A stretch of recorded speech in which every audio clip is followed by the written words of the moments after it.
ഇതാരൊക്കെയാ? ബാ കേറ്. ഓ എന്തൊരു ചൂടാണ്. നിന്നിപ്പോ അങ്ങോട്ട് കാണാനില്ലല്ലോ. നീ അങ്ങോട്ട് വരാത്തോണ്ടാണ് ഞങ്ങൾ ഇങ്ങോട്ട് വന്നത്. നിനക്കല്ലെങ്കിൽ ഞങ്ങളൊന്നും വേണ്ടല്ലോ. ഓ ആ പട്ടീനെ മേടിച്ചേക്കണോണ്ട് ഇവിടുന്ന് പോരെടുത്തും പോകാൻ പറ്റണ. അവളെന്തേ? അവള് ജോലിക്ക് പോയി. ഇപ്പതേ വരണ സമയം ആയിട്ടുണ്ട്. എന്താ എന്റെ ഉദ്ദേശം? അവളെ കെട്ടിക്കണില്ലേ? വയസ്സ് എത്രയെന്ന് ഓർത്താ? എപ്പോഴും ഇത് പറഞ്ഞ് ഞങ്ങൾ തമ്മിൽ വഴക്കാം. അവൾക്ക് ജോലിയൊക്കെ കിട്ടി സ്വന്തം കാലിൽ നിന്നിട്ട് മതി കല്യാണം എന്നാ പറയണത്.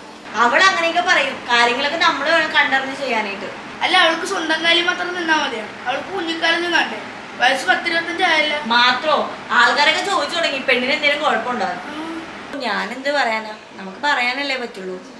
നീ എന്ത് ചെയ്യണമെന്നാ? സ്ട്രിക്റ്റ് ആയിട്ട് കാര്യം പറഞ്ഞ ഉടനെ കല്യാണം നടത്തണം. അതെ. A few years later. ആ നിങ്ങളെന്താ ഒരു മുന്നറിയിപ്പില്ലാണ്ട്? അന്നേരം ഞങ്ങൾക്ക് ഇങ്ങോട്ട് വരാൻ മുൻകൂട്ടി അനുവാദമൊക്കെ വാങ്ങണം.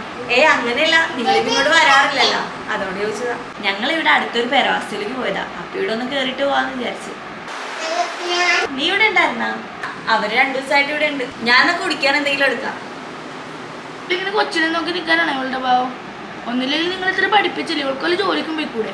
അതെ, ഇപ്പോഴത്തെ കാലത്ത് ജോലി ഇല്ലാത്ത പെമ്പിള്ളേര് ഇല്ല. അത് മാത്രമല്ല, സ്വന്തം കാലിൽ നിൽക്കാന്ന് പറയുന്നതിന്റെ വില ഒന്ന് വേറെ തന്നെയാണ്. ഞങ്ങളിപ്പോ നിന്റെ കാര്യമായിട്ട് പറയണേ. ഞാൻ കേട്ടായിരുന്നു നിങ്ങളെ. ഞാൻ ഒരു കാര്യം ചോദിച്ചൂടെ? എന്നെ കല്യാണം കഴിപ്പിക്കാൻ നിങ്ങൾക്ക് രണ്ടുപേർക്കും ഭയങ്കര ധൃതിയായിരുന്നല്ലേ? 25 വയസ്സായപ്പോ തന്നെ എന്തോ ഭൂമി താഴത്തേക്ക് വന്ന് വീണ പോലെയല്ലേ നിങ്ങൾ ഇവിടെ കാണിച്ചു കൂട്ടിയത്? നിങ്ങളുടെ മകൾക്ക് ഇപ്പൊ എത്ര വയസ്സുണ്ട്? 18 വയസ്സില്ലേ? എന്താ അവളെ നിങ്ങൾ കെട്ടിക്കാനല്ലേ? അത് പിന്നെ അവൾക്കിപ്പൊ കല്യാണം വേണ്ടെന്നാ പറയണത്. പിന്നെ നമുക്ക് പറയാനല്ലേ പറ്റുള്ളൂ. ഒരു ജോലി കിട്ടിയിട്ട് മതി കല്യാണം എന്നാ പറയണേ. പിള്ളേരല്ലേ, ആഗ്രഹം നടക്കട്ടെ. ഞാനും നിങ്ങളോടൊക്കെ അത്രേ പറഞ്ഞുള്ളൂ. എനിക്കിത് സ്വന്തം കാലിൽ നിൽക്കണം, എനിക്ക് അത് കഴിഞ്ഞിട്ട് മതി കല്യാണം. അപ്പൊ നിങ്ങൾ എന്താ പറഞ്ഞത്? സ്വന്തം കാലിൽ നിന്നാ മതിയോ, കുഞ്ഞിക്കാലി കാണട്ടെ? എന്തൊക്കെയായിരുന്നു? സ്വന്തം കാര്യം വന്നപ്പോഴത്തേക്കും അതൊന്നും ഒരു കുഴപ്പമില്ല. പിന്നെ ഒരു കാര്യം, ജോലിയുടെ കാര്യം പറഞ്ഞില്ലേ? നിങ്ങൾ രണ്ടുപേരും നാളെ ഒരു കാര്യം രാവിലെ ഇങ്ങോട്ട് പോയി കൊച്ചിനെ നോക്കിക്കോ. ഞാൻ നാളെ തൊട്ട് ജോലിക്ക് പോയിക്കോളാം. എന്തേ പറ്റുക രണ്ടുപേർക്കും? ഞാനിപ്പോ ജോലിക്ക് പോയാലും നിങ്ങൾ ഇതുപോലെ തന്നെ അടുത്ത കഥയായിട്ട് പിന്നെയും വരും. അങ്ങനെ ഇത് ഇങ്ങനെ പോയിക്കൊണ്ടിരിക്കും. തൽക്കാലം ഈ ഒരു ലൂപ്പിലേക്ക് എടുത്ത് ചാടാൻ ഞാൻ തൽക്കാലം ഉദ്ദേശിക്കുന്നില്ല. എൻ്റെ മര്യാദ കൊണ്ടാണ് ഞാൻ ഇത്രയും പറഞ്ഞത്. വേണമെങ്കിൽ ചായ കുടിച്ച് ഇപ്പൊ തന്നെ ഇവിടെ നോക്കും. പിന്നെ ഇവിടെ നിന്ന് തിളച്ചെടുത്ത് അതിനിപ്പോ നമുക്ക് ഇവിടെ നിന്ന് പോവാം.